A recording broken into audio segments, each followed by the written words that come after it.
watching KSL News at 6.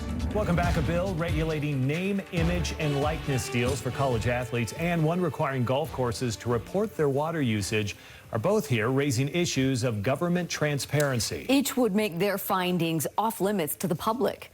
News specialist Lindsay Ertz has the details, starting with the bill on those NIL deals. Yeah, this bill dictates that those student athletes can't endorse things like drugs, alcohol, or even strip clubs, but it's a line about whether their contracts should be open to the public that has some government transparency groups worried. So the name, image, likeness space has really been the wild, wild west. That's at least one thing both sides can agree on. But if passed, Representative Jordan Tusher's bill would require athletes to disclose the terms of any NIL deals to their schools, but it exempts those deals from the public. I think there's some concerns from the universities of the impact of that, of putting our universities at a disadvantage against other universities across the nation, and also causing some discontent across the teams and what one athlete might be making versus another athlete. Tusher also argues that these are private records. We don't require influencers who happen to be students that are not associated with athletics from disclosing any sort of deals that they have. And so I think there's a fair argument to say that because those are private transactions between private companies and individuals, that the government shouldn't be involved in disclosing that. Utah's Records Committee recently ruled that these contracts should be public, but a group of universities is suing to keep them private.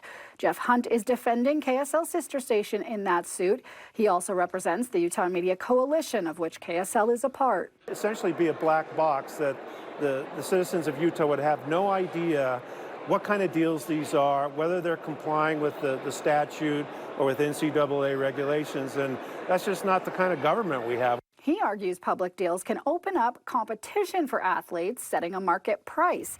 He also disagrees that the contracts are private. That's when the public interest kicks in, is when they submit the contract for review and determine whether it complies or not. I mean, how are you going to be able to tell whether it's an illegal pay-to-play arrangement unless you know what the contract terms are? The other bill dealing with transparency, requiring golf courses to report their water usage to the legislature.